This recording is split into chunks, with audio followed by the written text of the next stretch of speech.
Bienvenidos una semana más a nuestro noticiero semanal de Radio Internacional de Noticias. La policía egipcia interviene para impedir que argumentaron en Nueva York ante la comisión. Como noticias nacionales presentamos Medio centenar de asociaciones pro vida han convocado a facilitar datos precisos al respecto a la... Terminaremos con noticias de la Santa Sede. El Vaticano recoge firmas para defender a no nacidos. Desde la Conferencia Episcopal Italiana. Bienvenidos una vez más a nuestro noticiario semanal de Radio HM. Hoy les informan Sonia Moset y Ana María. El 25 de julio se cumplirán 50 años de la publicación de la encíclica Humane Vitae del beato Pablo VI, un documento profético que sigue siendo actual a los 50 años de su lanzamiento. En torno a este acontecimiento se están haciendo numerosos congresos para profundizar en la doctrina referente a la verdad y belleza de la realidad matrimonial, la sexualidad y la fecundidad humana. Realidades inseparables y dependientes las unas de las otras si se quiere expresar la verdad y grandeza del amor conyugal sin falsificarlo. En esta encíclica, el beato afirma que el amor conyugal debe combinar estas dos dimensiones, la unitiva y la procreativa, y que debe ser siempre un amor privado de egoísmo. Es una forma especial de amistad entre las personas en mutua y plena devoción. No todos lo saben, incluso aquellos que se han casado por amor. Además, afirma el pontífice, este amor es fiel y exclusivo hasta el fin de la vida, y se trata de un amor fértil que se dirige hacia su extensión y el despertar de una nueva vida. Hoy podemos afirmar que las profecías anunciadas por esta encíclica en su tiempo tan recriminada y controvertida se han cumplido cabalmente. Entre otras afirmaciones, Pablo VI alertó que una de las consecuencias del uso de anticonceptivos sería la degradación moral, la pérdida del respeto a la mujer y el uso de estos métodos como políticas de Estado, como así lo muestra en la historia actual. En el numeral 17, el beato señaló su preocupación por la mujer, señalando que el hombre, habituándose al uso de las prácticas anticonceptivas, puede terminar por perder el respeto a la mujer y, sin preocuparse más de su equilibrio físico y psicológico, llegar a considerarla como un simple instrumento de goce egoísta y no como una compañera respetada y amada. En la actualidad, la respuesta a esta magnífica encíclica pasa por el estudio y la promoción de la naprotecnología, ciencia médica que desde el estudio del cuerpo humano se ha convertido en el recurso más barato, saludable, moral y eficaz en el ejercicio de una paternidad auténticamente responsable. Comenzaremos con las noticias de interés internacional. Nicaragua. Obispos de Nicaragua convocan a jornada de ayuno y oración. Paraguay. Médicos se unen para defender la vida ante la amenaza del aborto. Argentina, en contra de la legalización del aborto. Manila. Palabras del cardenal Tagle. Pasaremos después a las noticias nacionales. Cardenal Cañizares, emergencia educativa. Un credo polifónico del siglo XIV. Se cumplen 7 siglos de la elevación de Zaragoza a la categoría de archidiócesis. El gobierno asegura haber llegado a un acuerdo con la familia de Franco y esta lo desmiente.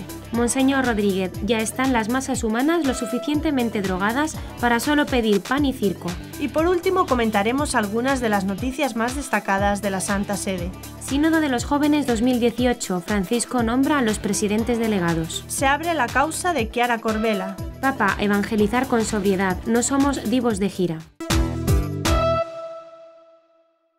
La Conferencia Episcopal de Nicaragua emitió un mensaje pastoral el pasado 14 de julio en el cual se presentó un nuevo análisis de la realidad actual del país y su intensa crisis política y social. Los obispos reafirmaron su misión como mediadores entre las partes en conflicto y defensores de la vida de los indefensos, labores que no son contradictorias sino expresión de la misión de la Iglesia. Además, y debido al carácter espiritual de la lucha de la Iglesia, los prelados convocaron a una jornada de oración y ayuno, además de un mes dedicado a la oración de intercesión por el país, con el fin de obtener la paz y estabilidad para la nación. San Pablo nos recuerda que nuestra lucha no es contra la carne y la sangre, sino contra los principados, contra las potestades, contra los dominadores de este mundo tenebroso, contra los espíritus del mal que están en las alturas, citaron los obispos.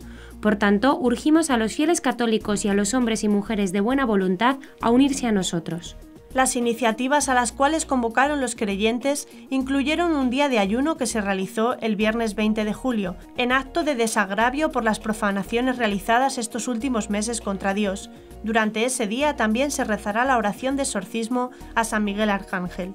Asimismo, los obispos solicitaron que todas las personas, en especial los policías, militares y funcionarios públicos, reflexionen seriamente y tomen las decisiones que les dicte su conciencia en medio de un compromiso de defensa de la vida, la verdad y la justicia. Les recordamos que a nivel de conciencia nadie está obligado a cumplir una orden que vaya en contra de los 10 mandamientos de la ley de Dios, particularmente no matarás, expresó el mensaje pastoral. Además de la jornada de oración, los obispos convocaron a un mes de intercesión del 15 de julio al 15 de agosto de 2018. Los católicos dedicarán de manera especial los jueves a la adoración al Santísimo Sacramento, los viernes al ayuno, los sábados a la consagración al Inmaculado Corazón de María y los domingos a la renovación de las promesas bautismales. Estos momentos de reparación e intercesión son una llamada a la conversión para todos, un tiempo de reconciliación con Dios, con nosotros mismos y con nuestros semejantes, expusieron los prelados. Por ello pidieron a los cristianos católicos vivirlos con intensidad, frecuentando el sacramento de la reconciliación. Que María, en su gloriosa asunción y por su maternal intercesión, nos obtenga de su divino Hijo el don de la justicia y la paz para la Iglesia que peregrina en Nicaragua y para todos los nicaragüenses, concluyeron. A través de un vídeo, la Red de Médicos por la Vida de Paraguay expresó su rechazo al aborto y exigió políticas más eficientes que defiendan la vida de la madre y de su hijo por nacer. En Paraguay el aborto está penalizado, pero actualmente parlamentarios del partido Frente Guausú manifestaron su intención de presentar un proyecto de ley para despenalizar esta práctica. Además, existen presiones internacionales para cambiar la legislación. A raíz de esto nace Médicos por la Vida Paraguay, conformada por profesionales de la salud de distintas especialidades con el objetivo de defender la vida desde la concepción. Queremos argumentar de manera científica que el aborto es el asesinato intrauterino de un ser humano, explicó la doctora Ana Colante, miembro de la organización. El vídeo titulado Yo defiendo la vida fue publicado en la cuenta de Facebook de Médicos por la Vida Paraguay y cada vez es más compartido en las redes sociales. En esa misma página de Facebook se puede encontrar más información sobre esta asociación. En el vídeo, el doctor Isaac Benítez afirma que el aborto no te libera de ser madre, solo te hace madre de un niño muerto, mientras que la doctora Vanessa Farina sostiene que el bebé no es parte del cuerpo de la madre, es un ser humano con derechos y dignidad propios. Y el doctor Cristian Armele asegura que toda sociedad inclusiva, no discriminativa y justa debe respetar el derecho a la vida. No existe el aborto seguro. Por más que se realice en un hospital, tiene altos riesgos para la mujer, continúa la doctora Lorena Spinzi, y concluye el doctor Carlos Jiménez con la afirmación de que la salud pública paraguaya necesita de políticas más eficientes que defiendan la vida de la madre y de su hijo por nacer. Desde Médicos por la Vida Paraguay, la doctora Colante adelantó que seguirán levantando la voz por la vida, sea en las redes sociales o actividades como jornadas sobre la vida intrauterina y sus aspectos morales, legales y éticos. La mayoría de los argentinos está en contra de la legalización del aborto y curiosamente el rechazo es mayor entre la población femenina y los jóvenes. Los resultados de una encuesta realizada por la consulta Ipsos a mediados del mes de junio revelan que el 49% de los entrevistados se manifestó en contra, mientras que solo el 40% se mostró a favor y un 11% no se expresó ni por una ni por otra opción. Los datos de la encuesta permiten también otras conclusiones. El rechazo a la legalización resulta mayor entre las mujeres que entre los varones, entre las personas de menores ingresos respecto de las de mejor posición económica, entre los jóvenes, entre los habitantes del interior del país en comparación con los del área metropolitana y entre quienes aprueban la gestión del presidente Mauricio Macri respecto de quienes la desaprueban. En el caso de las mujeres, el 52% dijo que se oponían a la iniciativa de legalizar el aborto, mientras que el 39% expresó una opinión favorable. Entre los varones, el 45% lo desaprobaba. Otro dato curioso es que en la población de menores ingresos las respuestas en contra de la legalización sumaron el 57% y solo el 32% estaba a favor. El proyecto de ley que fue aprobado en diputados y que ahora se debate en el Senado llegará a recinto para su votación el 8 de agosto. Contempla la habilitación de abortos con el solo requerimiento de la mujer o persona gestante, hasta la semana 14 del embarazo, y sin disponer ningún límite del tiempo de gestación, prevé también permitirlo bajo 3 causales. Violación, solo debería ser declarada ante el médico, peligro para la vida o la salud de la mujer, lo cual incluye aspectos físicos, psíquicos y sociales, o diagnóstico de inviabilidad de la vida extrauterina del feto. Otro aspecto de la encuesta de Ipsos es que marca una mayor tendencia al rechazo entre los más jóvenes. Entre quienes tienen de 18 a 29 años, la opción de estar en contra sumó el 52% de los casos.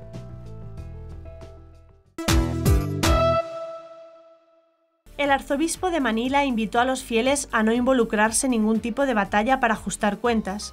Siguiendo a Cristo tendréis que llevar muchas cruces. Seguir al falso Dios elimina la cruz y promete un camino falso.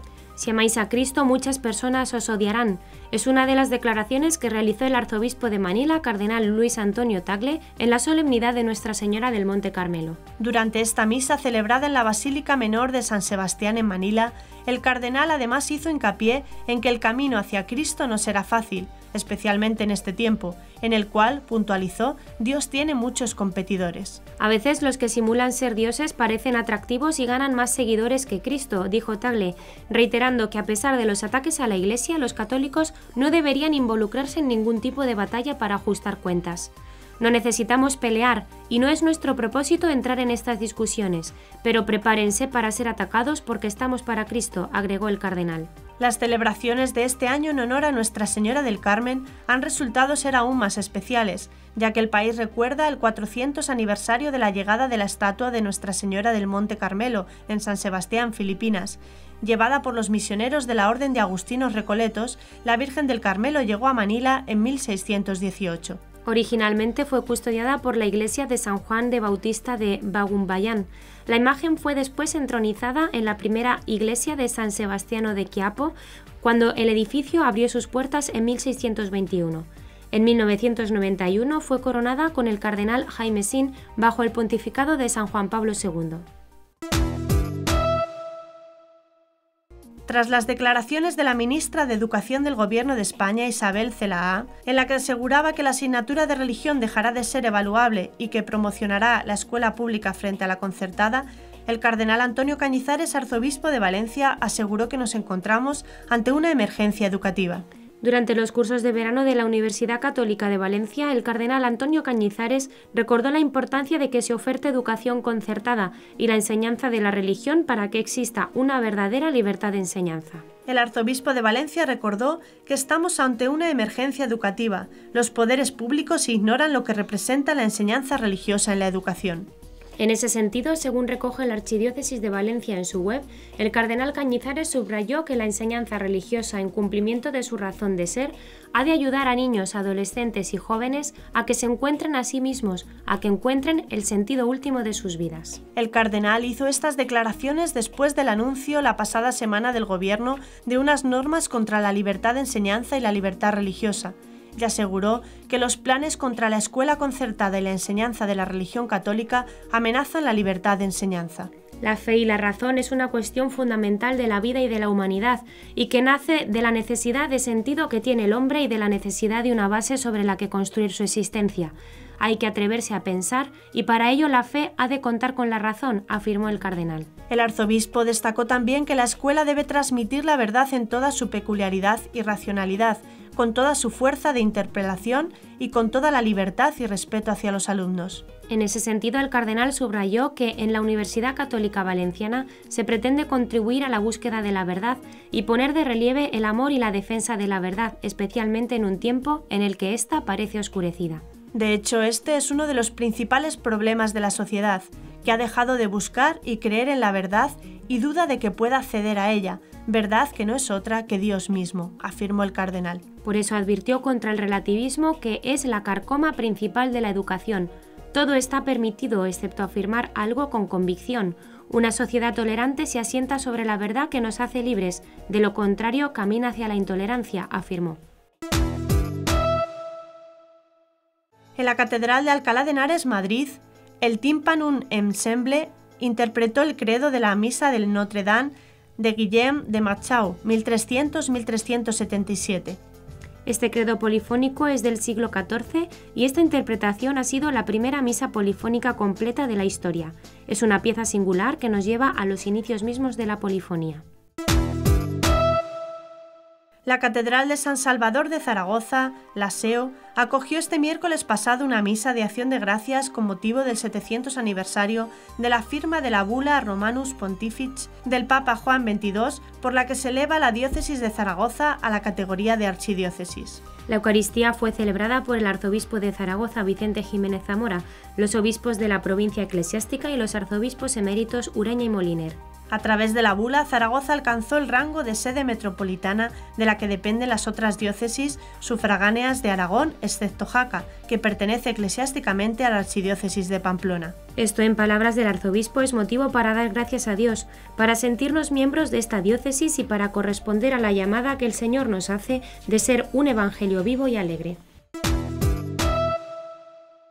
El diario El Mundo aseguró que el gobierno de Pedro Sánchez le ha informado de que ya hay acuerdo con la familia de Francisco Franco para la exhumación de sus restos, pero los nietos del generalísimo no solo lo han desmentido, sino que han amenazado con denunciar al Ejecutivo si profanan su tumba. Sin embargo, el presidente del gobierno afirmó que la materialización de la exhumación será en muy breve espacio de tiempo, y que no descartan que la exhumación pueda llevarse a cabo en agosto. En cambio, los 7 nietos de Franco han firmado un acta para amenazar al Ejecutivo con denunciarle por profanación de tumbas si intenta llevar a cabo la exhumación. Según informes, dicha acta fue remitida al prior benedictino del Valle de los Caídos, que la ha esgrimido ante los representantes del gobierno que también trataron de contactar con la familia de Franco. Al parecer, no se llegó a producir ninguna reunión con la familia porque estos les comunicaron que no iban a cambiar de posición. Monseñor Braulio Rodríguez, arzobispo de Toledo y primado de España, reflexiona en su carta semanal sobre la eutanasia y otros proyectos de ley. Cree que el poder sabe que ya están las masas humanas lo suficientemente drogadas para solo pedir pan y circo. El primado de España cree que la batalla por la verdad en la arena política está perdida, porque en la misma solo está en juego el poder y el marketing. Que en realidad el debate político ya no existe, pero aún así la Iglesia no puede renunciar a servir a la razón y al amor. En su carta, el arzobispo de Toledo explicaba que lo que se hace es desalentar a las personas que quieran recurrir a la inteligencia, y exponía que para justificar la eutanasia también desde hace mucho tiempo se pone en marcha todos los recursos del poder, desde el cine y la televisión y todos los demás aparatos de la propaganda. No ha sido colocada en el Parlamento este proyecto de ley por casualidad. Se ha escogido el momento. Monseñor Braulio termina su carta expresando: «Yo espero que no ganen la guerra porque esta la gana quien ama, y aprobar una ley de la eutanasia no es amar al ser humano y el misterio de su vida». La Santa Sede informó que el Papa Francisco nombró a los presidentes delegados para el Sínodo de los Obispos sobre los jóvenes, la fe y el discernimiento vocacional, que se realizará en el Vaticano del 3 al 28 de octubre de 2018. Los presidentes delegados son el patriarca caldeo de Babilonia, Irak, cardenal Ruiz Rafael Sacco, el arzobispo de Toamasina, Madagascar, cardenal Desiré Sarazana, el arzobispo de Yangon, Myanmar, cardenal Charles Maugbo, y el arzobispo de Port Moresby, Papúa Nueva Guinea, cardenal George Ribat. Según el reglamento del Sínodo de los Obispos, Ordo Synodi Episcoporum, en vigor desde el 29 de septiembre de 2006, el presidente delegado preside la Asamblea Sinodal en nombre y por autoridad del pontífice que lo nombró. En el caso de que se haya nombrado más de un presidente, esto se sucede en el encargo según el orden establecido por el Santo Padre. Asimismo, cuando surja la oportunidad, el presidente delegado puede encargar trabajos particulares a otros miembros para que la Asamblea se desarrolle de la mejor manera. Además, debe firmar las notas surgidas de la Asamblea. Si hay más presidentes delegados, todos firman estas notas. El encargo del presidente delegado cesa cuando se disuelve la Asamblea Sinodal para la cual fue nombrado. El cardenal Angelo de Donatis, vicario de la diócesis de Roma, ha abierto la causa de beatificación de Chiara Corbella, 1984-2012, la joven madre romana que murió a los 28 años de edad por renunciar al tratamiento de cáncer para no perjudicar a su hijo, a costa de su propia vida. Su testimonio de fe, junto con el de su marido, Enrico Petrillo, ha cambiado muchas vidas. Actualmente la Iglesia requiere que hayan transmitido 5 años desde la muerte del fiel para dar inicio al proceso de beatificación. Ello facilita mayor equilibrio y objetividad en la valoración del caso y permitir decantar las emociones del momento. Solo el Papa puede dispensar de este primer requisito si se dan razones especiales. La noticia se oficializó el día 13 de junio en la Basílica de San Lorenzo Extramuros de Roma, al final de la celebración en memoria del 5º aniversario de la muerte de Chiara, presidida por Monseñor Gianrico Russa, obispo auxiliar del sector centro de Roma. Una celebración que una vez más reunió a muchos jóvenes porque Chiara es joven, a muchas madres de familia porque Chiara es una madre, a muchas familias porque Enrico, Chiara y sus 3 hijos forman una familia, donde brilla de forma palpable la presencia de Dios en medio de la cruz. Una cruz vivida con una actitud de plena aceptación de la voluntad de Dios, como una cruz dulce, un yugo suave. Todos llegaron para recordar a Chiara y para agradecerle a Dios por el don de su vida. Los que han conocido a Chiara son testigos de cómo, ayudada y animada por su esposo Enrico, vivió santamente, buscando siempre la voluntad de Dios y encomendándole lo que no lograba entender, sin perder nunca la esperanza frente al sufrimiento y a la cruz. Simón y Cristiana, 2 inseparables compañeros de la familia Petrillo, han contado la conmovedora historia de Chiara en un libro titulado Nacemos para no morir nunca, historia de Chiara Corbella Petrillo.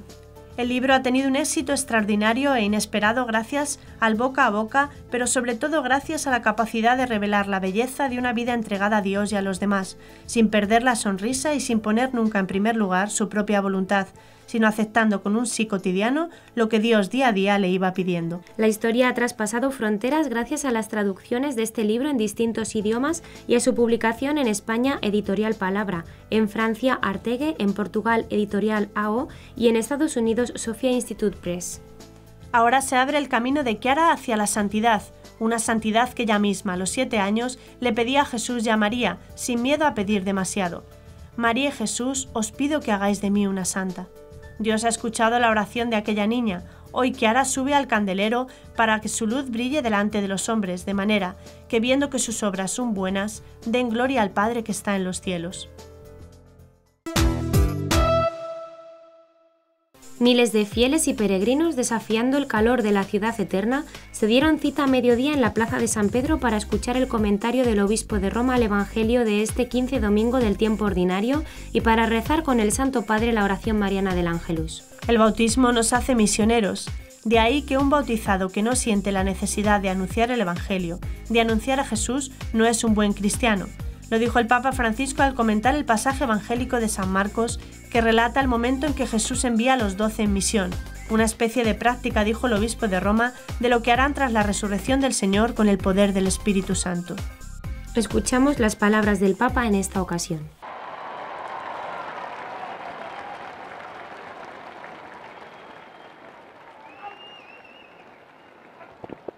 Cari fratelli e sorelle, buongiorno. Queridos hermanos y hermanas, buenos días. Il Vangelo di oggi narra il momento in cui Gesù invia i 12 in missione. El Evangelio de hoy narra el momento en el que Jesús envía a los 12 en misión. Después de haberlos llamado por nombre uno por uno, para que estuvieran con Él, escuchando sus palabras y observando sus gestos de curación, ahora los convoca de nuevo para enviarlos de 2 en 2 a las aldeas a donde estaba a punto de ir. Es una especie de práctica de lo que estarán llamados a hacer después de la resurrección del Señor, con el poder del Espíritu Santo. El brano evangélico se sofferma sullo stile del misionario. El pasaje evangélico se detiene sobre el estilo del misionero. El estilo que podemos resumir en 2 puntos. La misión tiene un centro y la misión tiene un rostro. El discípulo misionario ha prima di tutto un suo centro. El discípulo misionero tiene ante todo su centro de referencia, que es la persona de Jesús. El relato lo indica usando una serie de verbos. El relato lo indica usando una serie de verbos que tienen a él por sujeto. Los llamó así, los fue enviando, a ellos les daba el poder, ordenó, les decía a ellos. De modo que el hecho de ir y de obrar de los 12 se presenta como el irradiarse de un centro, el volver a proponer de la presencia y de la obra de Jesús en su acción misionera. Esto manifiesta que los apóstoles no tienen nada propio que anunciar, ni capacidades propias que demostrar, sino que hablan y actúan en cuanto enviados, en cuanto mensajeros de Jesús. Este episodio evangélico también nos atiene a nosotros, también nos atañe a nosotros, y no solo a los sacerdotes, sino a todos los bautizados, llamados a testimoniar en los diversos ambientes de su vida el Evangelio de Cristo. Y también para nosotros esta misión es auténtica solo a partir de su centro inmutable, que es Jesús. No es una iniciativa de cada uno de los fieles, ni de los grupos, y ni siquiera de las grandes agregaciones, sino que es la misión de la Iglesia inseparablemente unida a su Señor. Ningún cristiano anuncia el Evangelio por su cuenta, sino solo enviado por la Iglesia, que ha recibido el mandato del mismo Cristo. Precisamente es el bautismo lo que nos hace misioneros. Un bautizado que no sienta la necesidad de anunciar el Evangelio, de anunciar a Jesús, no es un buen cristiano. La segunda característica del estilo del misionero es, por decirlo de alguna manera, un rostro, que consiste en la pobreza de los medios. Pobreza de los medios. Su equipaje responde a un criterio de sobriedad. En efecto, los 12 tienen la orden de no llevar para el viaje nada más que un bastón, ni pan, ni alforja, ni dinero en la faja. El Maestro los quiere libres y livianos, sin apoyos y sin favores, solo seguros del amor de Él que los envía, solo fuertes con su palabra que van a anunciar. El bastón y la sandalia son la dotación de los peregrinos, porque así son los mensajeros del reino de Dios. No managers omnipotentes, no funcionarios inamovibles, no divos en turné. Pensemos, por ejemplo, en esta diócesis de la cual yo soy el obispo. Pensemos en algunos santos de esta diócesis de Roma. San Felipe Neri,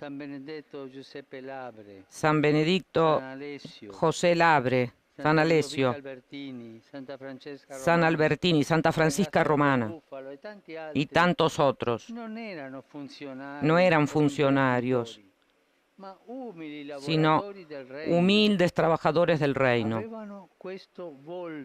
Tenían este rostro, y a este rostro pertenece también el modo en que es recibido el mensaje. Pertenece también al mundo en que es acogido el mensaje. También esto es pobreza. La experiencia del fracaso, la experiencia del fracaso, la vicisitud de Jesús que fue rechazado y crucificado prefigura el destino de su mensajero. Y solo si estamos unidos a Él, muerto y resucitado, logramos encontrar el coraje de la evangelización.